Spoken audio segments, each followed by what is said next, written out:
Hello दोस्तों, कैसे हैं आप सभी। ब्लॉगिंग स्टार्ट कर रहा हूँ मैं यहाँ पे लिंगराज टेम्पल से, जो कि भुवनेश्वर के अंदर है। रेलवे स्टेशन से करीब 5 किलोमीटर दूर है। सिर्फ अंदर मोबाइल अलाउड नहीं है। हम दर्शन कर चुके हैं। मैंने भी मम्मी के जैसा ही तिलक लगाया हुआ था, लेकिन ये देखिए ये हैंकी में सारा का सारा तिलक चला गया। मुझे ध्यान ही नहीं रहा और बहुत ज़्यादा गर्मी है यहाँ। और हाँ, स्वेटिंग इतनी हो गई कि मैंने मुझे ध्यान नहीं रहा और मैंने सारा तिलक ख़राब कर लिया अपना, है ना। बहुत ही सुंदर मंदिर है। अंदर बहुत ही अच्छे तरीके से कार्विंग की गई है। चीज़ें बहुत अच्छी तरीके से दिखाई गई हैं। पंडित वगैरह जो है वो थोड़ा सा परेशान तो करते हैं, लेकिन फिर भी दर्शन बहुत अच्छे तरीके से आप कर पाते हैं। 108 शिवलिंग है यहाँ पे।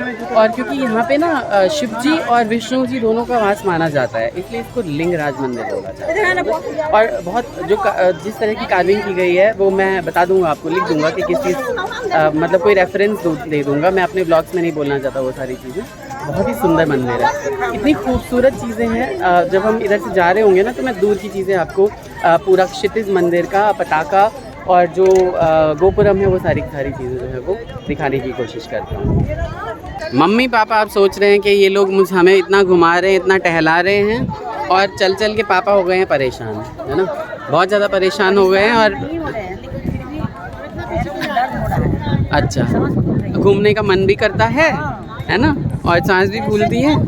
पैसे खर्च करते हैं तो फिर अच्छी जगह घूमो ना। हाँ बिल्कुल। तो इसलिए पापा को मैंने रोक लिया है और अब हम यहाँ से निकल रहे हैं बस के लिए फिर से। और बस के लिए निकल के और फिर देखते हैं कि बस वाला कहाँ ले जाता है। मम्मी पापा को हम बिठा देंगे ऑटो में और खुद पैदल चलते हुए जाएंगे। दूर दूर से जो पताका वगैरह वो सारी चीज़ें दिखाने की कोशिश करेंगे व्लॉग्स में। यहाँ तो मोबाइल अलाउड नहीं, कुछ भी अलाउड नहीं है, तो जल्दी दर्शन हो गए।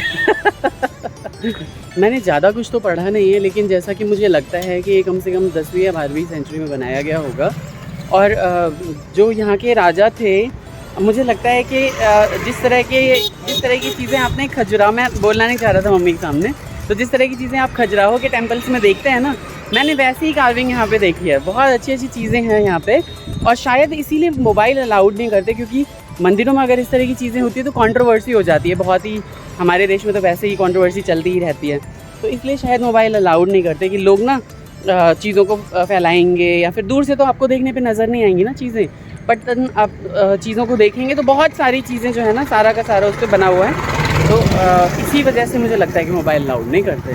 सुंदर मंदिर है, लेकिन बहुत बड़ा प्रांगण है और बहुत ही अच्छा लगा हमें। बहुत सारे देवताओं के दर्शन किए। एक पंडित जी थे जिन्होंने तिलक लगाया था। यार इतना सुंदर तिलक था ना वो, जो खुद ही नहीं देख पाए, क्योंकि सेल्फी तो ले ही नहीं पाए एक भी उस तिलक में, है ना। आगे दिखाता हूँ आपको मंदिर के अवशेष जो इधर बचे हुए हैं। पता नहीं क्यों मेंटेन नहीं करके रखते भाई लोग। वो इतने सुंदर मंदिर है ना यहाँ पे, कितना ही समय लगा होगा इन्हें बनाने में, लेकिन मेंटेन नहीं किया गया अच्छे तरीके से। ये देखिए मेन रोड पे बिल्कुल लिंगराज टेम्पल की तरह बना हुआ है। इसका गोपुरम इतना बड़ा नहीं है, लेकिन फिर भी आप देखिए ना कि कितना ही सुंदर है ये, और कोई मेंटेनेंस हो ही नहीं रखी है। बिल्कुल मेंटेन नहीं कर रखा है मंदिर को, ज़रा सा भी नहीं। और यहाँ से देखिए कितना ही भव्य नज़ारा है मंदिर का। बहुत ही सुंदर नज़ारा है। मुझे तो भी बहुत ही अच्छा लगा ये टेम्पल। आप लोग भी ज़रूर आएँ, और जब विज़िट करें तो प्लीज़ दिसंबर या जनवरी मैक्सिमम कर लें, फेब में भी ना आएँ। यहाँ बहुत गर्मी है, और हम जब आए थे तब तो बड़ा अच्छा मौसम था, लेकिन अभी बहुत ज़्यादा गर्मी है एक्सेस। छोटा सा प्यारा सा ये सुंदर सा भुवनेश्वर शहर, जो कि लगता है कि अभी अभी डेवलप हो ही रहा है। अगर आप बड़ी बड़ी राजधानियों में जाएंगे देश के, तो आपको लगेगा कि भाई कितनी बड़ी बड़ी बिल्डिंग्स हैं और बहुत चौड़ी चौड़ी रोड्स हैं, लेकिन अभी मुझे ऐसा लग रहा है कि नया जो है ना, ये चेंज किया जा रहा है। आई विश कि ओडिशा बहुत तरक्की करे। इतनी अच्छी अच्छी चीज़ें हैं यहाँ पे, कोल माइंस हैं। मुझे ऐसा लगता है ना कि अगर गवर्नमेंट चाहे ना तो हर चीज़ चेंज कर सकती है। अभी हम निकल रहे हैं खांडागिरी के लिए, और मैं आपको दिखाता हूँ कि वे कहाँ से है। तो ये खांडागिरी, जयदेव वाटिका खांडागिरी का वे है यहाँ से, और यहाँ से हम निकलेंगे, है ना। मम्मी पापा निकल चुके हैं, ऑटो यहाँ से आज नहीं जा रहे। सीढ़ियाँ चढ़ के मैं इस मंदिर में आया हूँ। बारिश हो गई थी, गुफा में रुके हुए थे हम लोग, और दोबारा से बारिश चालू हो गई। भाई कैसे जाएंगे, फटाफट मैं यहाँ से भागने की कोशिश करता हूँ, लेकिन पूरा बारिश पानी पानी हो रखा है। फिर एक ये दूसरा रास्ता मिला मुझे, और इस रास्ते पे कहीं पहाड़ हैं, कहीं सीढ़ियाँ हैं करके मैं इस मंदिर आया हूँ। एक क्षितिज पे जो मंदिर विराजित है, देखिए कितना नीचे है। यहाँ से आगे भुवनेश्वर शहर दिखाता हूँ आपको। ये देखिए सुंदर भुवनेश्वर शहर दिखाई दे रहा है इस पहाड़ी के क्षितिज से। पहाड़ियाँ ही पहाड़ियाँ हैं, काफ़ी लंबा चौड़ा बसा हुआ शहर है, सुंदर शहर है ना। इतना बड़ा तो नहीं है लेकिन अच्छा है, मुझे अच्छा लगा। अब भाई हम निकल रहे हैं रेलवे स्टेशन की तरफ, क्योंकि हमने बस छोड़ दी है अपनी। बस हमने छोड़ी है, ये कौन सी जगह थी रविंदर जी? है जयदेव विहार पे हमें बस वाले ने छोड़ दिया, और हमने कहा कि हम नंदनकानन जू नहीं जाएंगे, चिड़ियाघर तुम्हारा घर ही बना रहता है। रेलवे स्टेशन यहाँ देखिए, मम्मी पापा दीदी सभी एडजस्ट हो रखे हैं और मैं आगे, है ना। और रेलवे स्टेशन जाते हैं, वहाँ पे कुछ खाना पीना चलेगा, और उसके बाद फिर कल एक बहुत नई सी जगह दिखाई दे जाएगी आपको। काफ़ी सुंदर शहर लगा हमें भुवनेश्वर, मुझे लगता है सब कुछ नया बनाया गया है, और रोड्स बिल्कुल ग्रेटर नोएडा के जैसी लग रही है यहाँ तो। और जिस भुवनेश्वर से हम होके आए थे, मुझे लगता है कि वो पुराना भुवनेश्वर है, और वो एक टाउन सा लग रहा था, लेकिन ये पूरा डेवलप्ड है, आप देख सकते हैं। पूरा बहुत सुंदर सिटी है, और बहुत अच्छे इंतज़ाम है। बिल्कुल ऐसा लग रहा है जैसे इंदौर में हम थे, और बिल्कुल स्वच्छ वाला इंदौर का हाल था ना, वैसा ही यहाँ पे भी है। बहुत सुंदर सा लग रहा है ये तो पूरा जो एरिया है ना, एकदम बहुत बढ़िया है। देखिए यहाँ पे ना प्रोटेस्ट हो रहे हैं ड्राइवर्स वगैरह के। देखिए यहाँ पुलिस वगैरह बहुत ज़्यादा आ गई है। हम बस निकल रहे हैं यहाँ से भाई लोग, हम नहीं फंसना चाहते किसी भी ऐसी चीज़ में। हमें इधर जाना है राइट, इधर की तरफ, हाँ यहाँ से राइट की तरफ जाना है रेलवे स्टेशन।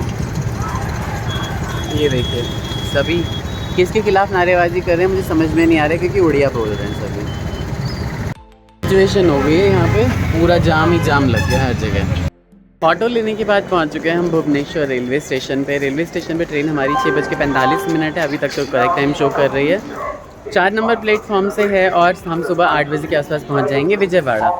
विजयवाड़ा जाने के बाद भाई कुछ चीज़ें हैं, कुछ ट्विस्ट हैं, जो कि जब मैं ब्लॉग में डालूंगा तभी आपको पता चलेगा कि हम विजयवाड़ा क्यों जा रहे हैं। विजयवाड़ा से आगे की कोई जर्नी है, या विजयवाड़ा से फिर हम दिल्ली चले जाएंगे, सारी की सारी चीज़ें आपको बताया जाएगा, है ना। ये देखिए भुवनेश्वर आगे से दिखाता हूँ आपको, और कुछ खाने पीने की चीज़ें भी, अगर यहाँ नाश्ता वाश्ता होता है ना तो मैं जाके लेके आता हूँ। ये देखिए बहुत ही सुंदर लग रहा है भुवनेश्वर का रेलवे स्टेशन सामने से देखने पे। साफ़ सुथरा इतना तो मैं नहीं कहूँगा, बारिश वारिश हो जाती है यहाँ पे, इस वजह से मुझे ऐसा लगता है कि ज़्यादा सफाई नहीं है यहाँ, और क्योंकि यात्री भी काफ़ी अच्छी संख्या में है। मैं भूल गया सॉरी, लेकिन रेलवे स्टेशन के सामने बिल्कुल, क्योंकि मुझे भूख लगी हुई थी, नाश्ता कर रहा हूँ मैं। ये बड़े मिल रहे हैं यहाँ पे, और ये मैंने एक प्लेट में 3 बड़ा देते हैं, और ये छोले की सब्ज़ी देते हैं, मसाला देते हैं। मुझे तो बड़ा टेस्टी लगा, मैंने कहा मैं रिकॉर्ड कर लूँ। बिल्कुल यहीं बैठते हैं, और एकदम रोड साइड। यहाँ पे मैं चाइनीज़ ले नहीं खा रहा, क्योंकि वहाँ पे एग है, और आज ट्यूसडे है, और वैसे भी मुझे एग नहीं खाना होता। रेलवे स्टेशन के आगे छोटी सी मार्केट है, और मैं बता रहा हूँ आपको कहीं ना भुवनेश्वर में या पूरे ओडिशा में ना वेज फूड आइटम आपको शायद ही देखने को मिलेंगे। हर जगह नॉन वेज, वेज के साथ नॉन वेज लटका ही देंगे हर जगह। मतलब एक आदमी का ये किसी चीज़ का विचार नहीं है यहाँ पे, किसी भी चीज़ के लिए। शायद ही आपको कहीं ऐसा होटल मिले यहाँ पे जो कि नॉन वेज नहीं रखता हो, वेज भी रखेगा नॉन वेज भी रखेगा। तो जब एक ही थाली में हर चीज़ पक रहा है तो आप क्या ही खाओगे। एक आदमी वगैरह तो शायद कोई नहीं करता होगा यहाँ पे इस तरीके से, जैसे कि मैं देख रहा हूँ हर जगह जहाँ भी आप चले जाओ। बिल्कुल इसके पीछे, इसके इधर की तरफ जो है ये रेलवे स्टेशन है, सामने आप देख होंगे लाइटें जल रही हैं, और उधर लाइनें भी दिखाई दे रही होंगी आपको, है ना। और ये सारी मार्केट ऐसी ही है। मतलब बड़ा अजीब लगा मुझे ये चीज़। मैं खुद ही खाना ढूंढ रहा हूँ कि हम यहाँ पे पैक करा लेते हैं, तो हर जगह नॉनवेज चिपका पड़ा है। भुवनेश्वर से ट्रेन पकड़ने के बाद ये भुवनेश्वर खुर्दा रोड बरहामपुर अभी रुकी हुई है, बरहामपुर। और उसके बाद फिर विजयवाड़ा के रास्ते चेन्नई जाती है। ये 22825 है, जो कि सप्ताह में एक बार चलती है। अच्छी ट्रेन तो मुझे नहीं लगी, क्योंकि 2 घंटे अभी से लेट कर दिया इसने। सुपरफास्ट के चार्जेस पता नहीं इंडियन रेलवे क्यों ले लेता है, जबकि वो सुविधाएं नहीं देता है उस तरीके के, है ना। लेकिन हमने खाना पीना खा लिया, बहुत ही टेस्टी सा खाना मैंने स्टेशन के पास ही पैक करा लिया था। ट्रेन चल चुकी है, मैं ज़रा बैठ जाऊँ, है ना। और उसके बाद खाना पैक कराने के बाद हमने यहाँ खाना पीना खा लिया। मम्मी पापा सो गए, और मैं सिर्फ ब्लॉग एंड करने के लिए रुका हुआ था, बट देन पता ही नहीं चला कब स्टेशन आ गया। एंड देन फिर मैंने सोचा मैं ब्लॉग एंड कर दूँ। तो जो भी नए लोग हैं चैनल पे सब्सक्राइब करते जाइएगा प्लीज़ चैनल को, और जो भी पुराने लोग हैं प्लीज़ भर के लाइक करिए, शेयर करिए। अनीता ठाकुर 103 इंस्टाग्राम पे फॉलो करिए, @real_, अपनीश पे भी फॉलो करिए जाके। और रील्स इंटरेस्टिंग देखने को मिलेंगे। अभी नहीं डाल रहा हूँ क्योंकि समय नहीं है, लेकिन डालूंगा। एक आध शॉर्ट्स बनाता हूँ, अभी देखिए, और सामने से भी दिखाता हूँ आपको। अरे आराम से भैया, आराम से भाई। क्या कर रहे हैं यार। बहुत ही ज़्यादा स्पीड में हो गई थी ट्रेन और मैं आपको दिखाना चाहता हूँ बरहामपुर जो है वो क्रॉस कर रहे हैं, है ना। बहुत स्पीड में हो गई थी ट्रेन और एक जो पैसेंजर है वो चढ़ते चढ़ते आए। मेरा तो फ़ोन भी हाथ से छूट जाता क्योंकि मैंने एक हाथ से उन्हें पकड़ लिया था। पर अजीब लोग हैं यार, ज़िंदगी को थोड़ा देखो। 1 मिनट पहले आ जाओ और नहीं आओ तो दुनिया भर की गाड़ियाँ चलती है, दूसरी गाड़ी से चले जाओ। बस ये कहने के लिए मैं रुक गया। मैंने कहा चलो बता दूँ आप लोगों को, है ना। ऐसा मत करिए बिल्कुल भी चलती ट्रेन में। आजकल तो एक्सेलरेशन इतनी जल्दी हो जाता है ना ट्रेन का, क्योंकि बोगीज बहुत अच्छी हैं सारी की सारी इलेक्ट्रिक कोचेज हैं, है ना। अपना ख्याल रखिए हमेशा ही और इस चैनल में बन रहे प्यार करते रहिए। ठीक है, bye bye, Radhe Radhe. Vlog तो मैंने कल रात ही एंड कर दिया था, लेकिन आप लोगों को इतनी सुंदर धान की खेती दिखाए बगैर ना मैं रह नहीं पाया। खाली धान और नारियल हर जगह। बहुत ही बढ़िया ट्रेन चल रही है, चुप चुप करती हुई आगे। 2 घंटे लेट है, बहुत तेज़ चल रही है हालांकि, लेकिन सिग्नल नहीं मिलने की वजह से कहीं कहीं रुक जाती है। खाली धान खेती दोनों तरफ ट्रेन के, जब से हम आ रहे हैं तब से हम देख रहे हैं। बहुत बढ़िया खेती यहाँ पे।